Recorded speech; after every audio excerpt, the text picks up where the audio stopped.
Por que o Voldemort não criou outros Horcruxes? Qual é a melhor casa de Hogwarts? Nesse vídeo eu vou responder essas perguntas, então já pega a tua água, suco teu rum, se inscreve no canal e bora pro vídeo.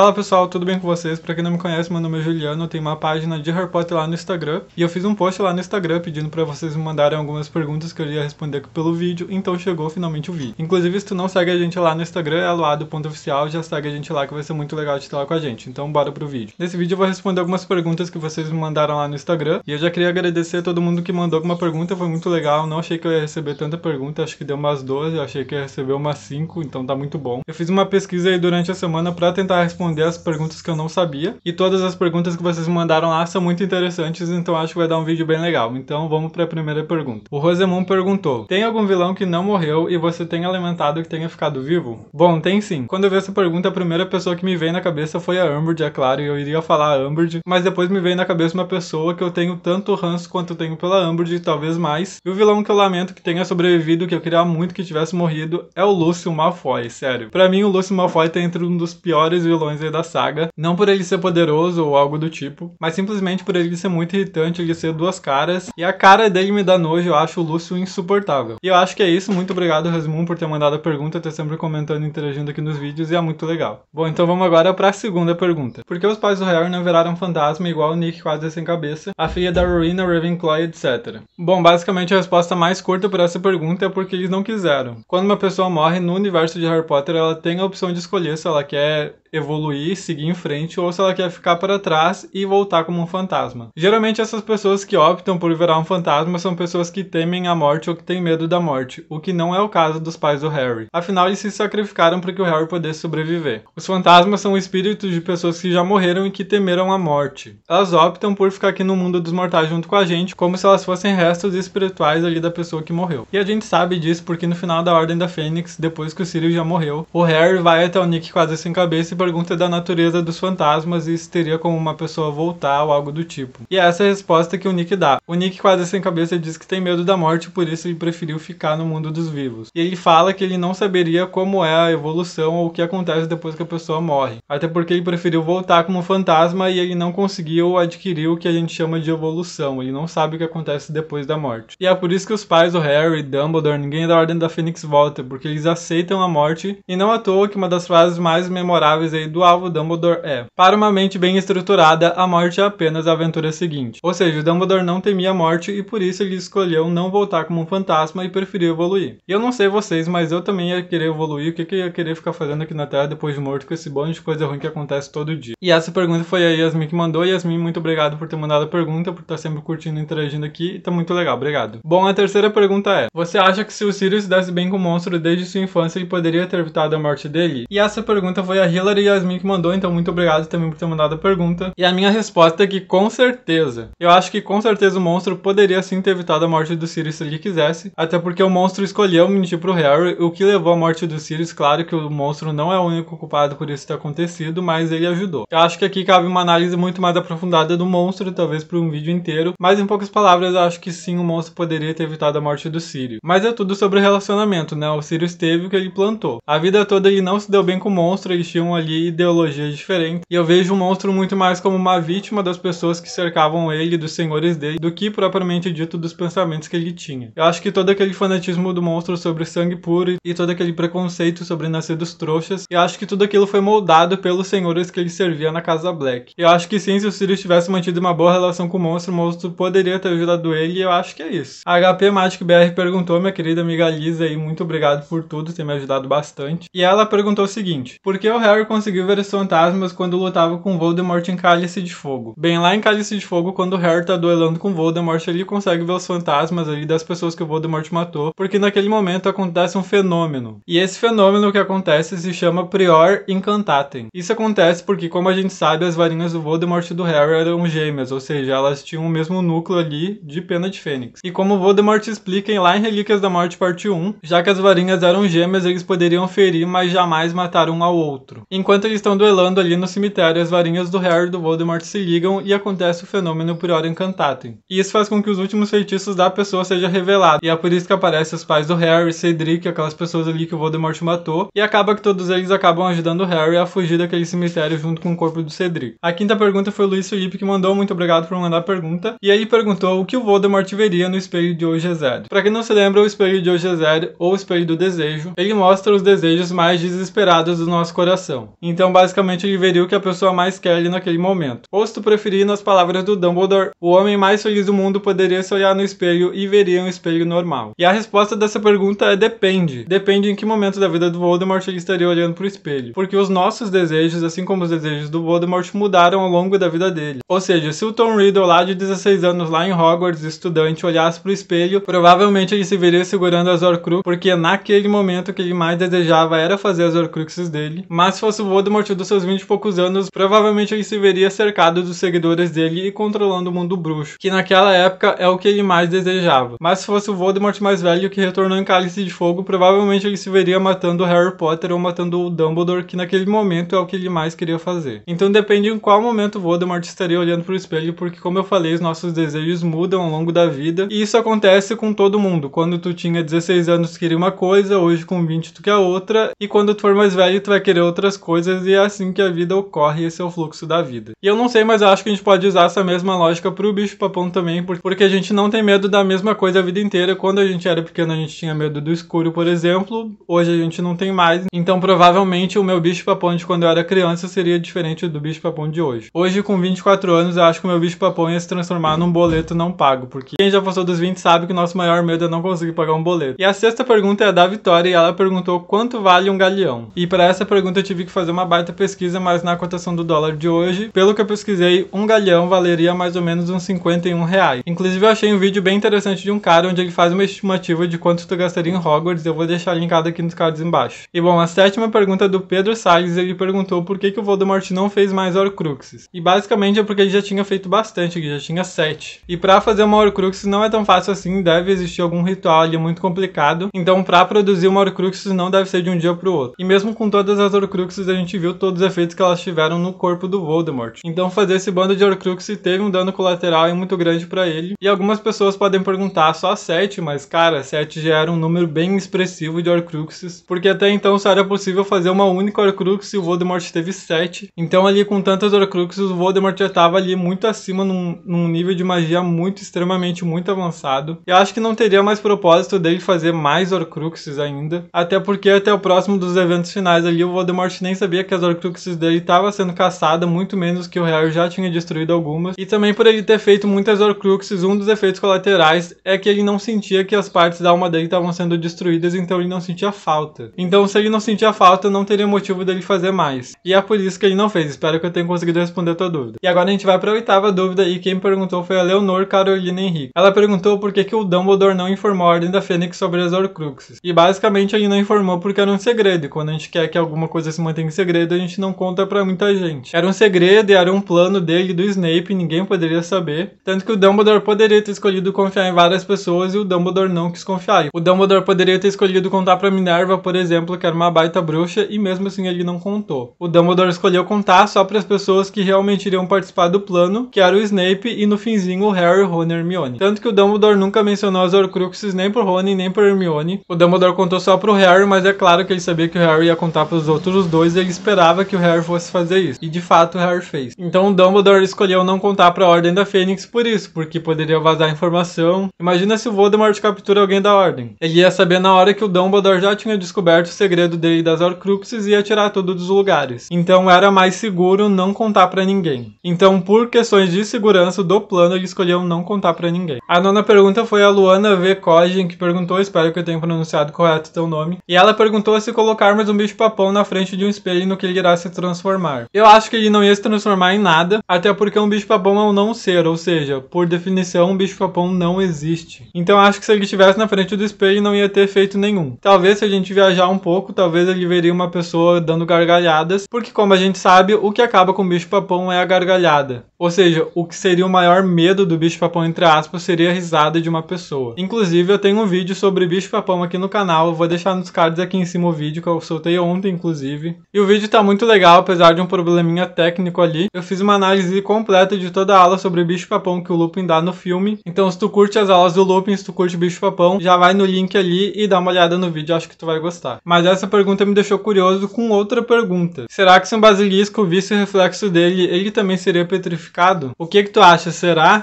que se um basilisco visse o reflexo dele no espelho, ele ia provar do próprio veneno? E agora a gente vai para a 10ª pergunta desse vídeo. E se tu estiver gostando do conteúdo, já deixa o like maroto aqui pra te não esquecer, se inscreve no canal, que é muito importante nesse comecinho, que a gente vai rumo aos 1000 inscritos. Então se quiser fazer parte dos primeiros 1000 inscritos do canal, já se inscreve aqui. E a 10ª pergunta, quem perguntou foi a Nani, e ela pergunta o seguinte: você acha que o Grindelwald gostava do Dumbledore ou só usou ele? Eu pesquisei essa pergunta e parece que, curiosamente, a gente nem sabe direito se o Grindelwald era gay ou não, mas é claro que tudo aponta que sim. Inclusive, tem uma entrevista da J.K. Rowling onde ela fala que eles tiveram sim um relacionamento, mas ela não dá muitos detalhes do que aconteceu entre os dois. A gente sabe que o Dumbledore era muito apaixonado por ele, mas a gente não sabe quais os sentimentos o Grindelwald sentia pelo Dumbledore. Mas como tu perguntou a minha opinião, eu acho que ele amava sim. A gente não tem muitos detalhes aí pra acreditar se ele de fato amava ou não, e eu acho que a gente vai descobrir isso em Animais Fantásticos 3, mas eu prefiro acreditar pelo menos até o momento que eles se amaram, pelo menos por um tempinho ali. Porque imagina o plot twist que não vai ser em Animais Fantásticos se a gente descobrir que na verdade o Grindelwald nunca amou o Dumbledore. Nossa, eu ia ficar muito chocado se isso acontecesse. E se de fato a gente descobrir que o Grindelwald nunca amou o Dumbledore, cara, eu acho que todo mundo vai ficar com pena do Dumbledore, porque o hype desse relacionamento tá muito alto. Mas é aquele ditado, quanto maior é a altura, maior o tombo. Mas eu realmente espero que eles coloquem mais o relacionamento deles e deem mais detalhes pra gente poder ter alguma teoria e se basear em alguma coisa. Mas até o momento eu acredito que sim, eles se amaram, pelo menos por um breve período de tempo. Bem, vamos pra penúltima pergunta, que foi a Elisa Benevento que perguntou. Inclusive, Elisa, muito obrigado pela pergunta, tô sempre interagindo, comentando aqui, eu fico muito feliz que tu esteja gostando do conteúdo também. Ela perguntou qual é a melhor casa e qual dos fundadores é o melhor. A pergunta é polêmica e eu não tô tirando meu corpo fora, mas sério, eu gosto de todas as casas. Quando eu era menor, eu realmente tinha minha casa preferida e era a Grifinória, e eu acreditava naquele estereótipo de que a Lufa-Lufa era a pior casa, que a Lufa-Lufa só tinha figurantes, que na Corvinal só tinha inteligentes, na Grifinória só corajosos e na Sonserina só bicho ruim. Mas gente, eu juro pra vocês, hoje eu não penso mais assim, hoje eu gosto de todas as casas, e eu não sei porque que ainda rola essa rivalidade entre os fãs em pleno 2021,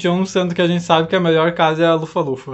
Mas dos fundadores, eu acho que eu gosto mais da história do Godric Gryffindor. Eu não acho ele o melhor dos 4, mas eu gosto muito da história dele, que tem toda aquela história da espada e tal, e eu acho muito legal. Bom, então vamos para a próxima pergunta. E a pergunta quem enviou foi a Morse Mulder Brasil. E eles falaram que não é uma dúvida, mas qual cena eu gostaria de ver no filme de Harry Potter. E cara, eu acho que uma cena em específico que eu gostaria de ver no filme de Harry Potter, eu acho que é o aniversário de morte do Nick quase sem cabeça. Esse aniversário do Nick acontece lá em Câmara Secreta. Infelizmente essa cena aí não tem nos filmes, mas nos livros essa cena é muito engraçada. E eu adoro reler essa cena quando eu tô lendo a Câmara Secreta, principalmente porque tem vários fantasmas além dos fantasmas de Hogwarts. E a gente tem o Harry, Ron e Hermione interagindo com os fantasmas ali, conversando. Tem até a Murta que geme nessa cena, e essa cena no livro é muito engraçada. Morse Mulder Brasil, muito obrigado por ter mandado a pergunta e vamos para a próxima. E agora a gente vai para a última pergunta. Não esquece de deixar o like se tu gostou desse vídeo pra te não esquecer. A última pergunta é a do Good Night e ele perguntou o seguinte: quais seus personagens favoritos e por quê? Eu tive que pensar por um tempo pra dar essa resposta, porque eu gosto de muitos personagens de Harry Potter, mas eu acho que os 3 aí que eu mais gosto, em primeiro lugar, é claro que é o Lupin, até por causa do nome do canal, né? Então, com certeza aí o Lupin da série Harry Potter é o meu preferido, mas nesse top 3 eu coloco o Lupin, o Sirius, que eu gosto muito do Sirius também, e a Dolores, sacanagem, a Minerva. Eu acho que a Minerva é também muito boa e eu adoro todas as cenas com ela. E por hoje é isso, esse vídeo acabou, espero que vocês tenham gostado do conteúdo, muito obrigado para todo mundo que mandou as perguntas, sério, eu realmente não esperava receber tanta pergunta, eu achei que ia receber muito menos. Então muito obrigado, espero que vocês tenham gostado, já se inscreve no canal, curte esse vídeo pra te não esquecer. Lembrando que essa semana vai ter vídeo todos os dias aqui no canal, então já se inscreve aqui no canal pra te não perder o próximo vídeo e até amanhã.